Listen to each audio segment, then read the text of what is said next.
Hello, my name is Lois Barth, and I'm a human development expert, speaker, coach, and author. And I've coached close to 1,000 people and spoken to tens of thousands of people and helped them to really reduce their stress, increase their productivity, their engagement, so that they can thrive both personally and professionally. And I'm very excited about bringing my 5 C's of building resiliency during really challenging times to you. So, resiliency, it's a word that gets thrown around a lot. And usually the catchphrases are deal with, address, get by during really challenging obstacles and problematic times. Clearly, we're in with the COVID-19. And while all of those terms are absolutely right on, I'm looking at versus going through this time, what if we were to grow through this time, to use this time to deepen our confidence, our competence, and our connection with ourselves and others. And that's what I want to talk about. I also want to say that resiliency is not something you either have or you don't have. We have it at our resource, but sometimes we can't access. And so the 5C model that I'm going to talk about is going to help you access your resiliency that's actually already there. So let's start with the first C, curiosity. One of my favorite Loisisms, which stands for lessons, opportunities, insights, and solutions, is move from criticism to curiosity. You see, when we get into fear and stress, we usually get very critical of ourselves, of others, of the situation at hand. And that creates a contraction in our body, mind, and spirit. Conversely, when we get curious, it's like expanded. We have an expanded view, a new perspective. I liken criticism to curiosity. If you look at yoga, when we go to it, that strengthens our body and makes it more flexible and agile. Curiosity is what happens with our mind and spirit. We don't have assumptions. We don't jump to conclusions. We're more in the place of a beginner's mind, of wonder, of curiosity, of what can we learn from this situation. Well, that's how we can apply it right now. So what does that look like? How do you even move from criticism to curiosity? One simple exercise I use with my client is I have them write down the top 3 things that are stressing them out, causing a lot of fear and uncertainty. And right next to it, look through the lens of curiosity and ask yourself, if I was to look at this through curiosity, what would I be thinking? How would I be feeling?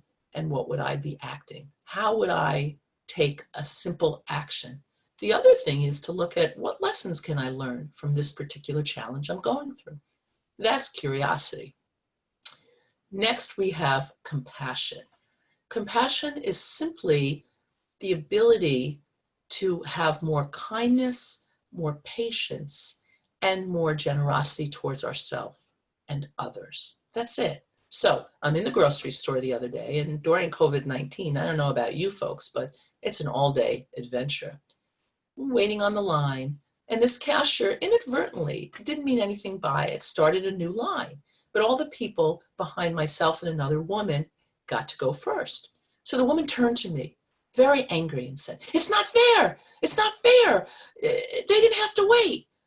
And I looked at her and I saw how upset she was. And I said, "You're absolutely right. It's not fair. But I don't know about you, but I'm so grateful that that cashier was willing to show up today. Please, please go ahead of me." And she looked at me and she said, "Thank you. I'm just so stressed out. I have a 90-year-old mother waiting for me at home, and every minute I'm away from her, I wonder, is she okay?" So that's an act of compassion that took me 30 seconds, and it was absolutely, it was priceless, but it didn't cost me anything. So let's recap. What happened? 3 things happened. I validated our fear, right? I validated her fear. Next, I did a reframe. Third, I offered a simple act of generosity that made a huge difference for her. I'm not saying this to toot my own horn at all. When we are compassionate with others, we meet them where they are, we validate their feelings, we maybe can help them do a reframe, and at the same time, we offer an act of generosity. That's compassion. It doesn't take much, but it means so much to the other person. And how can we be compassionate with ourselves when we're going through times of seismic change? Apply those same principles. Cut yourself a little slack. Know that you're going to make mistakes. And again, be kinder, more gentler, and more patient with yourself. So next, we have connection. So to dovetail on the compassion piece is use this time to fill your own well. A colleague of mine is working 14-hour days. She's an ardent bike rider, and of course she has to bike ride inside right now.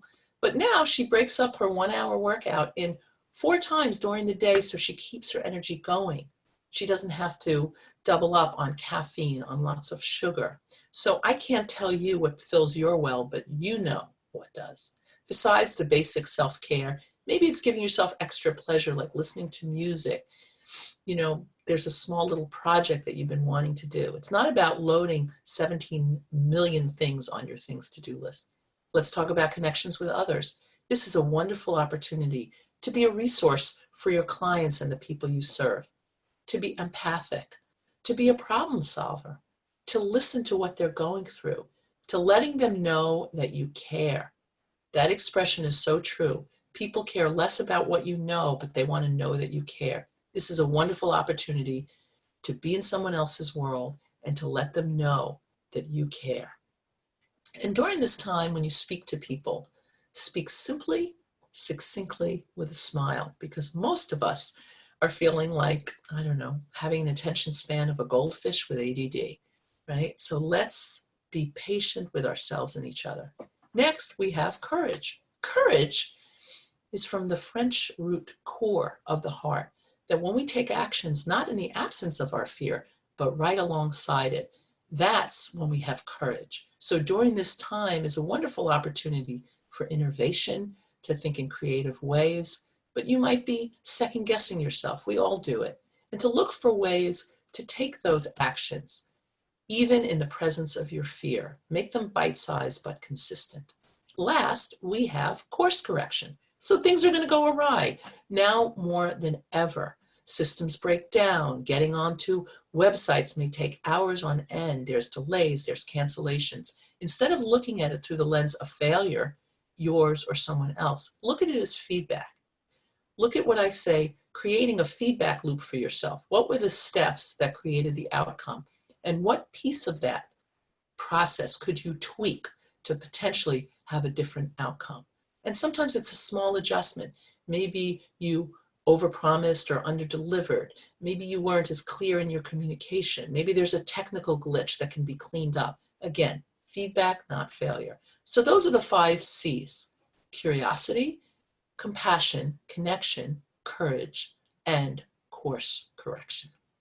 If you'd like a deeper dive to know more information or possibly bring me to your team, organization, virtually right now, please email me at lois@loisbarth.com. Also check out my website, loisbarth.com. Thank you so much. Have a great day. And remember, stay healthy, stay safe, and stay peaceful. Thanks so much. Bye-bye.